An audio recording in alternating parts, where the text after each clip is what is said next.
Class 12-এর history প্রথম অধ্যায়। তোমরা সবাই মন দিয়ে শোনো আর লেখো, আর সবাই লাইক অ্যান্ড সাবস্ক্রাইবটা দিয়ে দাও। ক্লাস 12-এর হিস্ট্রি প্রথম অধ্যায়। প্রশ্ন উত্তর। একটি প্রাচীন জাদুঘরের উদাহরণ হলো এন্নি গাল্ডি নান্না। এ দন্তন্য দন্তনে হস্যি, এন্নি গয়াকার ল ডয় হস্যি, গাল্ডি এন্নি গাল্ডি দন্তনে আঁকা দন্ত নয় নয় আঁকা নান্না। জাতীয় প্রতিকৃতি প্রদর্শনশালা অবস্থিত লন্ডনে। অক্সফোর্ড হিস্ট্রি অফ ইন্ডিয়া গ্রন্থটি রচনা করেন ভিনসেন্ট স্মিথ। আল বেরুনি লেখা গ্রন্থটির নাম হলো তওকিকি হিন্দ। তওকিকি হিন্দ। রবীন্দ্রনাথ ঠাকুরের জীবন স্মৃতি হলো একটি স্মৃতিকথা। হিস্ট্রি অফ ব্রিটিশ ইন্ডিয়া গ্রন্থটি রচনা করেন James Mill. James Mill. Tahqiq Hind প্রশ্ন লুভর মিউজিয়াম অবস্থিত ছিল লুভর মিউজিয়াম প্যারিসে। কেমব্রিজ হিস্ট্রি অফ ইন্ডিয়া গ্রন্থের রচয়িতা ছিলেন কেমব্রিজ হিস্ট্রি অফ ইন্ডিয়া গ্রন্থের রচয়িতা ছিলেন ডট ওয়েল। ডি ডট ড ও অন্তুষ্ট একার ল ডট ওয়েল। ড ও অন্তুষ্ট একার ল ডট ওয়েল।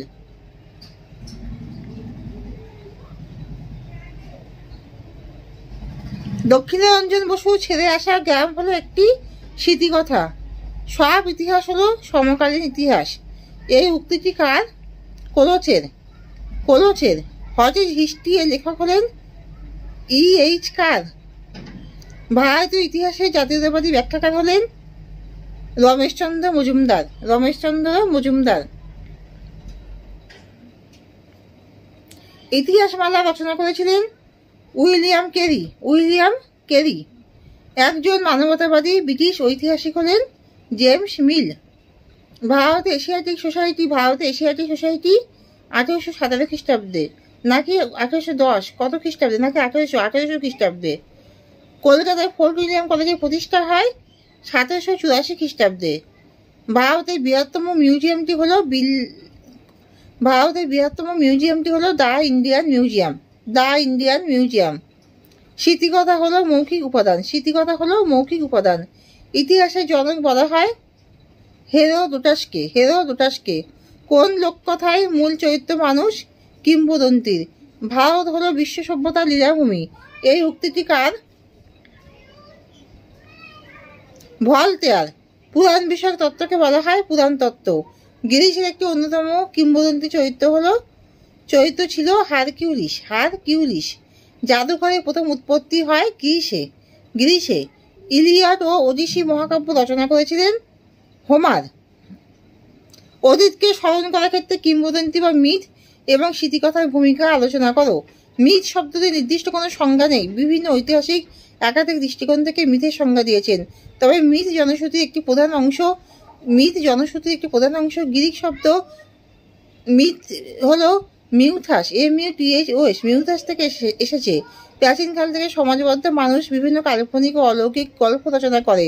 সেগুলি দীর্ঘ শতব্যাপী প্রচারিত হতে থাকে, যা সাধারণভাবে মিথ নামে পরিচিত। অতীত স্মরণ করার ক্ষেত্রে মিথের ভূমিকা।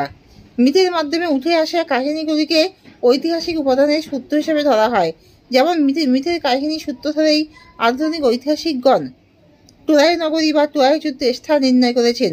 আবার ভারতে প্রচারিত মৌর্য সম্রাট অশোক, রানী দুর্গাবতী, মা মীরাবাই এর বীরত্বের কাহিনী জাতীয় বীরের মর্যাদায় তাদের উন্নীত করে। এসব জানা যায় মিথ থেকে। সময়কাল নির্ণয়। তুলনামূলকভাবে যাচাই পদ্ধতি প্রয়োগ করে মিথের কাহিনীগুলি থেকে ইতিহাসের বহু কম তারিখ নির্ণয় করা সম্ভব। বংশতালিকা প্রস্তুতিতে মিথের ভূমিকা আছে। মিথের ছোট বড় কাহিনীগুলি থেকে প্রাচীন ভারতের বিভিন্ন বংশতালিকা পাওয়া যায়। বিশ্বজনীনতা। কিংবদন্তি বা মিথের বিবরণ থেকে বিশ্বের বিভিন্ন দেশের মধ্যে সম্পর্কে আভাস পাওয়া যায়। বিশ্ব সৃষ্টি, প্রাকৃতিক বিপর্যয় প্রভৃতি ঘটনা আভাস ওই কাহিনী প্রদান করে। স্মৃতিকথা। বিশ্বের বিভিন্ন স্থানের ঐতিহাসিক ঘটনার সঙ্গে যুক্ত বা ঐতিহাসিক ঘটনার সাক্ষী কোনো ব্যক্তির অতীত স্মৃতি থেকে ঘটনাতে যে বিবরণ পাওয়া যায় তাকে স্মৃতিকথা বলা হয়। অতীত স্মরণ করার ক্ষেত্রে স্মৃতিকথার ভূমিকা। নির্দিষ্ট স্থান ও সময়কালের ধারণা। বেশিরভাগ স্মৃতিকথা থেকে স্থান, কাল, পাত্র সম্পর্কে অনেক ধারণা পাওয়া যায়। কোনো ব্যক্তির স্মৃতিচারণা তৎকালীন সময়ের বিভিন্ন বিষয় প্রতিফলিত হতে দেখা যায়। বাস্তব ভিত্তিক ধারণা, স্মৃতিকথা কোনো কাল্পনিক ঘটনা নয়, এর বাস্তব ভিত্তি অনেক বেশি। ভারতবর্ষ স্বাধীন হবার সময় উদ্বাস্তু জীবনযাত্রার মর্মস্পর্শী সত্য বহু মানুষের স্মৃতিকথা থেকে জানা যায়। নির্দিষ্ট ব্যক্তিত্বের জীবনী, স্মৃতিকথা থেকে কোনো ঐতিহাসিক ব্যক্তিত্বের বা সাধারণ মানুষের জীবনের বিভিন্ন ঘটনার সত্যতা প্রকাশ পায়। স্মৃতিকথায় কোনো ঘটনার অতিরঞ্জন করে দেখানো হয় না। ইতিহাসের উপাদান সংগ্রহ, ইতিহাস রচনার অন্যতম উপাদান হলো স্মৃতিকথা, কোনো আঞ্চলিক ও ইতিহাস বা তথ্যের অভাব দেখা দিলে স্মৃতিকথাগুলি সহায়ক উপাদানের ভূমিকা পালন করে। মিউজিয়ামে আলোচনা করো অথবা জাদুঘরে শ্রেণী বিভাগ করো। জাদুঘর হলো এমন একটি প্রতিষ্ঠান যেখানে পুরাতাত্ত্বিক নিদর্শন সমূহের সংগ্রহ থাকে, অর্থাৎ যে ভবনে বা গৃহে অতীত দিনের বা অদ্ভুত রকমের বা সহজে দৃষ্টি হয় না এমন পদার্থের সংরক্ষণ আছে, সেটি জাদুঘর। জাদুঘরকে ইংরেজিতে মিউজিয়াম বলে। পৃথিবীর প্রায় সব দেশে জাদুঘর আছে। জাদুঘরের প্রাচীনকালের ঐতিহাসিক, বৈজ্ঞানিক ও শৈল্পিক বিভিন্ন গুরুত্বপূর্ণ ও দুরূহ পদার্থ সমূহের সংগ্রহ করে সংরক্ষিত করা হয়। জাদুঘরের প্রকারভেদ, জাদুঘরগুলিতে যেমন ঐতিহাসিক, শৈল্পিক, বৈজ্ঞানিক, প্রাকৃতিক, সামুদ্রিক, স্মৃতিমূলক, যুদ্ধাস্ত্র, শিশুভিত্তিক, বৃক্ষ, প্রাণী প্রভৃতি বিষয়ক নানা রকম বস্তু সমূহ থাকে। সেই কারণবশত এগুলির উপর ভিত্তি করে এক একটি জাদুঘর গঠিত হয়েছে। প্রত্নতাত্ত্বিক জাদুঘর প্রাচীনকালে আদিম মানুষের ব্যবহারকারী নানা রকম জিনিস, তাদের তৈরি অস্ত্রশস্ত্র, তাদের ঘরে বাড়ি ধ্বংসাবশেষ, তাদের অলঙ্কার, এছাড়াও অন্যান্য জিনিসপত্র প্রত্নতাত্ত্বিকরা খনন কার্যের মাধ্যমে পেয়ে থাকেন। সেগুলি খুবই যত্ন সহকারে জাদুঘরে সংরক্ষণ করে রাখে। একেই প্রত্নতাত্ত্বিক জাদুঘর বলে। আবার প্রত্নতাত্ত্বিক জাদুঘর দু ধরনের হয়।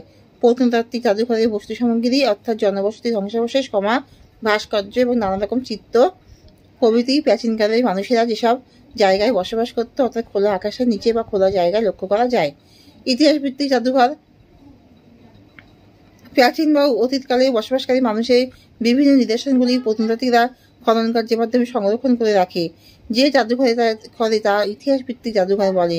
এই ইতিহাস ভিত্তিক জাদুঘরের উদাহরণ হলো national museum of African American history and culture হলো ঐতিহাসিক ভিত্তিক জাদুঘরের উদাহরণ।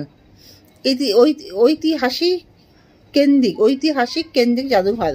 ঐতিহাসিক জাদুঘর হলো ইতিহাসকে ভিত্তি করে, অর্থাৎ এটি ইতিহাসের একটি ভাগ। প্রাচীনকালে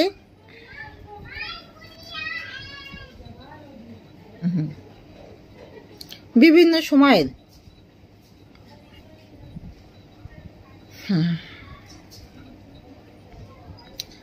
প্রত্নতাত্ত্বিক পদার্থসমূহ, বিভিন্ন নথিপত্র, বিভিন্ন নিদর্শন, সেই সময়কে রাজা মহারাজার ব্যবহৃত বিভিন্ন ধরনের প্রত্ন সামগ্রী, তাদের ব্যবহৃত অস্ত্রশস্ত্র, পোশাক পরিচ্ছদ, তাদের শাসনকার্য পরিচালনার জন্য নানা নথিপত্র ইত্যাদি যে প্রতিষ্ঠানে সংগ্রহ করে সংরক্ষিত থাকে, সেটি হলো ঐতিহাসিক জাদুঘর। ঐতিহাসিক জাদুঘরের উদাহরণ হলো পশ্চিমবঙ্গের মুর্শিদাবাদ জেলার হাজারদুয়ারি।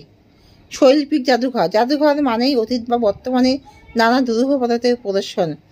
শৈল্পিক অর্থাৎ শিল্পভিত্তিক মানুষের তৈরি নানা কারুকার্যময় চিত্র, ভাস্কর্য, মূর্তি এবং মাটির তৈরি নানা রকম সৌন্দর্য জিনিস। এছাড়া প্রাচীনকালে রাজা মহারাজারা তাদের ব্যবহৃত মুদ্রায় নানা রকমের ছবি এঁকে রাখতেন। এর ফলে সেই মুদ্রা থেকে রাজাদের নানা কাহিনীর পরিচয় পাওয়া যেত।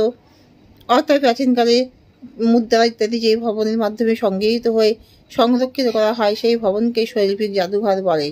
এই জাদুঘরের উদাহরণ হলো 1683 সালে অক্সফোর্ড বিশ্ববিদ্যালয় অ্যাশমোলিয়ান জাদুঘর নামে এই শৈল্পিক জাদুঘরটি প্রতিষ্ঠিত করেন। যুদ্ধাস্ত্র বিষয় জাদুঘর প্রাচীন থেকে বর্তমান সকল রকম যুদ্ধাস্ত্র এবং যুদ্ধের নানা রকম পোশাক পরিচ্ছদ প্রভৃতি নিদর্শন যুদ্ধাস্ত্র বিষয়ক জাদুঘরে সংরক্ষিত আছে। এই জাদুঘর উদাহরণ হলো Canadian War Museum, International Spy Museum ইত্যাদি।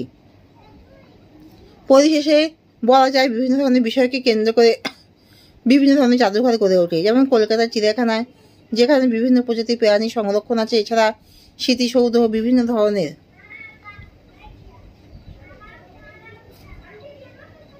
বিশাল আকার মূর্তির নিদর্শনীয় প্রদর্শনের জন্য মিউজিয়াম গড়ে উঠেছে। আবার ঐতিহাসিক ঘটনাকে কেন্দ্র করে নিউ ইয়র্কে national September 11 Memorial and museum গড়ে উঠেছে। আবার শিশুদেরকে মডেল বা বিভিন্ন প্রদর্শনের মাধ্যমে শিক্ষা দেওয়ার জন্য কিছু কিছু স্বেচ্ছাসেবী সংস্থা সংগ্রহশালা গড়ে তুলেছে, যেমন ব্রুকলিন চিলড্রেন্স মিউজিয়াম।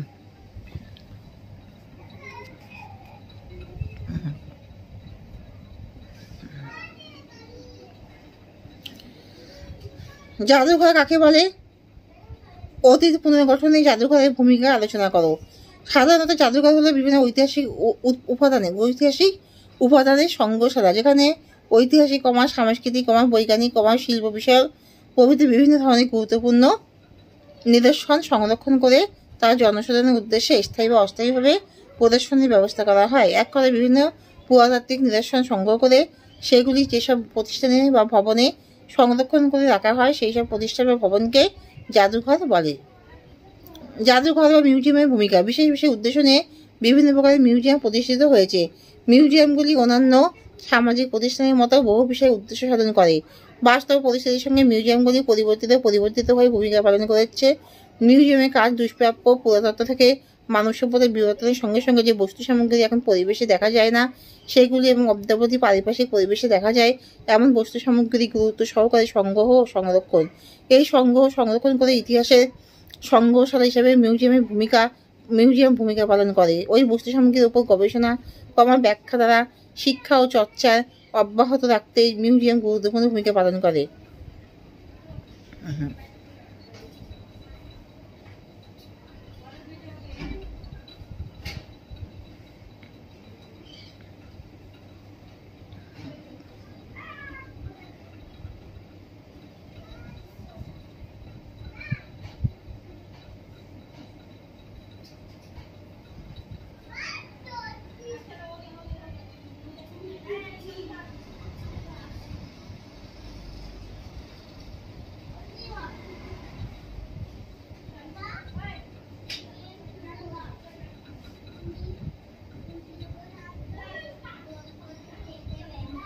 তার মিউজিয়ামের কাজ দুষ্প্রাপ্য পুরাতত্ত্ব থেকে মানব সভ্যতার বিবর্তনের সঙ্গে সঙ্গে যে বস্তু সামগ্রী এখন পরিবেশে দেখা যায় না সেগুলি এবং অদ্যাবধি পারিপার্শ্বিক পরিবেশে দেখা যায় এমন বস্তু সামগ্রী গুরুত্ব সহকারে সংগ্রহ ও সংরক্ষণ। এই সংগ্রহ সংরক্ষণ করে ইতিহাসের সংগ্রহশালা হিসেবে মিউজিয়ামের ভূমিকা পালন করে। জাতীয় নাগরিক জীবনের গল্পগুলি সংরক্ষণ ছাড়াও শিক্ষা ও গবেষণার অনুপ্রেরণায় মিউজিয়ামের সংগ্রহের বৈচিত্র্য ও দৃষ্টিভঙ্গির সময়ের সঙ্গে সঙ্গে পরিবর্তিত হচ্ছে। পুরাতত্ত্ব ইতিহাসের বিষয়গুলি ছাড়া বিশেষ কাজ, ব্যক্তিজীবন, ধর্ম, জীব বৈচিত্র্য, খনি, জাহাজ, পরিবহন ইত্যাদিতে মিউজিয়ামের সংগ্রহে স্থান পেয়েছে। তার অতীত জেনে পুলকিত শিহরিত হয়। সমাজ তার অতীতকে জানতে চায়, অতীত জেনে পুলকিত শিহরিত হয়, কিন্তু অতীত সম্পর্কে অনেক বিষয়ে নীরবতা, বিচ্ছিন্নতা বা অনেক কিছুর অনুপস্থিতি মানুষকে অসুবিধায় ফেলে। এই অসুবিধা দূর করতে মিউজিয়াম অতীতকে ধরে রাখাই নয়, ভবিষ্যৎ প্রজন্মকে ভাবতে ও অতীতকে বুঝতে সাহায্য করে। মিথ ও লিজেন্ড বলতে কি বোঝো? মিথ হলো সৃষ্টির আদিলয়ের নানা কাহিনী বিবরণ যে ঐতিহাসিক উপাদানগুলিতে পাওয়া যায় তাকে পৌরাণিক কাহিনী বা পুরা কাহিনী বা মিথ বলে। মিথ সাহিত্যের প্রাথমিক রূপ বা মৌখিক ইতিহাস। অপরিণত বুদ্ধির মানুষ এই ধরনের ধর্মীয় অলৌকিক কল্পকাহিনী রচনা ও প্রচার করেছে। লিজেন্ড কোনো অঞ্চলের কোনো ঘটনা বা চরিত্রকে কেন্দ্র করেছে কাহিনী যা সেখানকার মানুষ বংশ পরম্পরায় মনে রাখে, বিশ্বাস করে ও প্রচার করে চলে তাকে কিংবদন্তি বলে। ইংরেজিতে একেই বলে লিজেন্ড। আসলে এই ধরনের বিধিকথা বা কিংবদন্তি হলো সত্য, মিথ্যা ও সম্ভাবনায় মিলিত রূপ। ফলে যা ঘটেছে তার পরিবর্তে অনেক সময় কিংবদন্তিতে যা ঘটা উচিত ছিল তার বর্ণনা থাকে বেশ মনোগ্রাহী ভাষায়।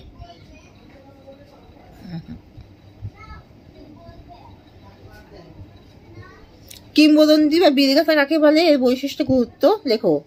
কিংবদন্তি বা লেজেন্ডের সংজ্ঞা প্রসঙ্গে প্রাচীন সাহিত্যগুলিতে বলা হয়েছে, পূর্বকালে বিশেষ কোনো ভোজে উৎসবে যখন কোনো সন্ন্যাসী বা ধর্মগুরুর জীবন বৃত্তান্ত কথিত বা গীত হতো তখন তার নাম হতো কিংবদন্তি। সাধারণভাবে বলা যায় ইতিহাস বা কল্পনার মিশ্রণে লৌকিক কথা সাহিত্যের রূপ বৈশিষ্ট্য থেকে আগত কাহিনী হলো কিংবদন্তি। কিংবদন্তি বৈশিষ্ট্য বহু পণ্ডিতের মতে সামাজিক বিবর্তনের পথে কিংবদন্তি উদ্ভব, মূলত পুরা কাহিনী পরবর্তীকালে কিংবদন্তি রূপ নিয়ে থাকে। বীরত্বমূলক কাহিনী নায়ক কিংবদন্তি মাধ্যমে মূলত অতীতে কোনো বীর বা নায়কের বীরত্বপূর্ণ কর্মকাণ্ডকে তুলে ধরা হয়। কিংবদন্তি আসলে লোক সংস্কৃতি অন্তর্ভুক্ত জনগণের মুখে প্রচলিত বিভিন্ন গল্পের দ্বারা কিংবদন্তি ছড়িয়ে পড়ে।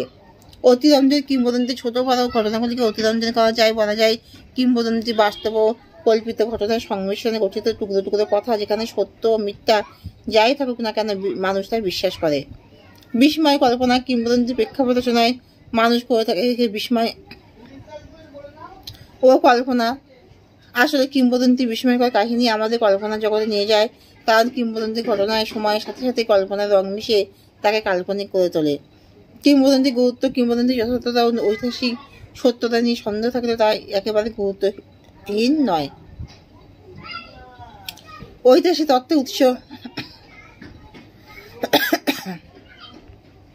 লোকমুখে পুরুষানুক্রমে বিভিন্ন কাহিনী প্রচারিত হলে প্রাথমিকভাবে সেগুলির মধ্যে ইতিহাসের তত্ত্বসূত্র লুকিয়ে থাকে। আনন্দলাল কিংবদন্তি বিভিন্ন অলৌকিক ও কাল্পনিক ঘটনা পাঠ করে মানুষকে আনন্দ দিয়ে থাকে। প্রবাহমান ঐতিহ্য একটি দেশ বা জাতির নির্দিষ্ট পরিমণ্ডলে আবদ্ধ না থেকে কিংবদন্তি দেশান্তরে ছড়িয়ে পড়ে। শিক্ষাদানে কিংবদন্তি চরিত্রগুলি কর্মকাণ্ড আমাদেরকে নৈতিক শিক্ষাদান করে, একথা বলা যেতেই পারে। একাধিক অঞ্চলের ঐতিহ্যের মধ্যে কিংবদন্তি গড়ে উঠলেও তা পরবর্তীকালে প্রবাহমান ঐতিহ্যে পরিণত হয়।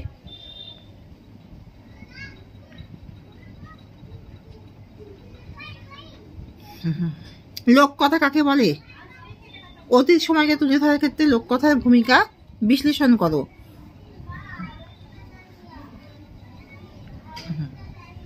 অতীত সময়ের ঘটনাবলীর পূর্ণ রূপ তুলে ধরার ক্ষেত্রে লোককথা তাৎপর্যপূর্ণ ভূমিকা পালন করে।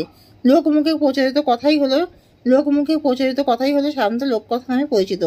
কার্ল টমলিনসন এর মতে মানুষের জীবন ও কল্পনার সংমিশ্রণে যেসব গল্পকথা গড়ে ওঠে তাই হলো লোককথা। ছোটবেলা থেকে মানুষ বিভিন্ন পৌরাণিক গল্পকথা তাদের অতীত সময়কে তুলে ধরার ক্ষেত্রে লোককথার ভূমিকা। ছোটবেলা থেকে মানুষ বিভিন্ন পৌরাণিক গল্পকথা বড়দের মুখে শুনে থাকে। কিছু কিছু ঘটনা বা গল্প মানুষের মুখে মুখে যুগ যুগ ধরে বেঁচে থাকে, আর এইভাবে লোককথা অতীত ইতিহাসকে তুলে ধরতে সাহায্য করে। লোককথা কল্পজগৎ সৃষ্টি করে অতীতের প্রতি আগ্রহী করে।